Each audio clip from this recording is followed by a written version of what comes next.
Let's start off by talking about the natural strengths chart. What is it and what can modify it, which is what we call the strengths movement. The natural strengths chart is a visual illustration of a person's natural strengths. It's that simple. How intense is that strength and how will it be lived out when it comes to problem solving, processing information, managing change, and facing risk? The second thing that I want you to understand about the strengths chart is that literally it is the least changeable chart in our model. It will stay fairly stable over the life of the individual. We can see it change a little bit up and down in intensity, but it's primarily going to stay on the same side of the strengths continuum. Now, if the person does experience a significant life-changing event, we can see this chart change. But once again, it stays pretty much the same over time. So here's our basic strength chart. Very simple, measuring the 4 inescapable areas of difference: problem solving, processing information, managing change, facing risk. We clearly denote the 8 different strength sets associated with those measurements. So let's take a look at a strengths chart. This happens to be a real individual strength chart that we'll go through, and then we'll take a look at their strengths movement and help you understand how to determine or analyze the difference between the two and why the movement might be happening. This individual plots on the reflective side of the problem solving scale. They're neutral when it comes to processing information, predictable when it comes to managing change, and when it comes to facing risk, this individual is structured. Very simply, it's moving to the left side of the scale when it comes to problem solving, reflective. Neutral, I can go either way, which means I can use a realistic strength or an optimistic strength based on the trust that I might be experiencing inside of the relationship, organization, or job in which I'm playing. So it's according to the context that the profile was taken in. Managing change, moving fairly significantly, a 7 scale to the predictable side, and then once again we see that facing risk moving to the structured. So we can hang our shingle out that this person is going to be driven predictably to start with, very amiably from a reflective perspective, carry a neutral position when it comes to processing information, and want structure for risk to happen in. So let's just talk for a moment about strengths movement and the strengths movement chart. The strengths movement chart identifies a person's mask. What is the mask that they're wearing? In other words, we tend to adapt our strengths in order to succeed in specific environments. Therefore, the strengths movement is the behavior we allow others to see, even though it might not be our most natural behavior. And in most instances, any movement, if it's over 5 points, would be considered significant movement, and we can tell you that it is not natural. Now, we don't want to defend that. Remember, the act of discovery is the most powerful thing we can help people to do. We want them to discover the reason why that movement's there and how they can chart a path out of it, which we'll talk about a little bit later in this training.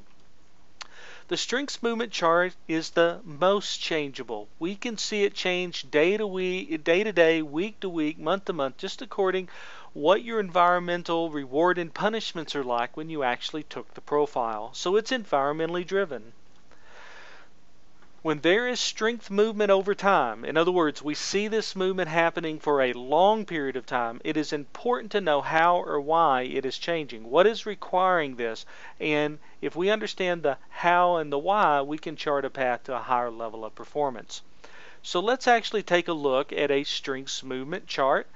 This is the strengths chart that we saw originally, which is exactly what you're used to reading. But when we overlay the strengths movement chart found on page 18, sometimes it's page 17 of the Leading from Your Strengths profile, we see movement in the chart. We want to talk about what that movement means.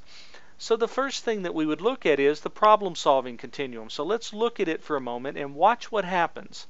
We literally we create a circle on the end of the line when there is absolutely no movement. In other words, this person believes that reflective problem solving is what's required, and that's exactly what they bring to the role, and they don't feel like there is a need for adaptation. Now take a look at this neutral chart. We don't see any movement here either, so therefore we plotted it neutral once again. there was no movement. But take a look at the managing change scale for a moment. This moves 8 points in the opposite direction. Now watch this. This person literally takes an abrupt stop. Look at this. The line, I want you to examine the line. The line is in a square format. It means this person has taken a 180-degree step away from their predictable way in which they manage change, and something or someone in their environment is communicating to them that they have to move to the other side of the scale, and they move -8 points, which means they would plot at a 1 on the dynamic side of the scale. Therefore, they feel like they need to take a faster pace in the environment. Now, if this was a -4, then it would plot out at the 3 scale. Once again, 5 would be significant. We'd still want to explore it, but the only thing that can be dragging it in the minus direction would be communication in the environment that the dynamic tendency is what's being rewarded or punished. I hope that makes sense. Literally, what can create movement? The only thing that can create movement in the negative direction is someone feeling like they have to use the other strength. They have to leave behind this side of the scale and start moving towards the other side of the scale. Now let's take a look at this facing risk for a moment. Look what happens here. We don't see an abrupt line stop. We actually see this continuing in the same direction at a +4, therefore a 7. Therefore, the individual not only thinks that they need to be more structured when it comes to facing risk, they can use more of the structuring strength. So things that are in a plus direction normally don't cause as much frustration. Now, if it's over a 5, we still want to explore those things, but the negatives are the focal points. Those are the things in which we feel like that we have to be something different in order to belong, or the role in which we're in probably doesn't match us. So really, there are 3 key areas of conflict that we can talk through that might be creating strength movement. The first is what we call a me-you conflict. This is what we call an interpersonal conflict. And it's active when someone is communicating to you that you must change your strengths to survive in a relationship. Once again, that's me-you. I need to be something different to belong. Then we have a me-job conflict. And the me-job conflict, this conflict occurs when the job requires a different set of strengths than the person hired possesses. And then last but not least are what we call me-me conflicts. And these conflicts occur most of the time in people with low self-esteem. These people often feel no matter what strength they possess, they will not be good enough or will ever measure up for the job or the environment or whatever it might be.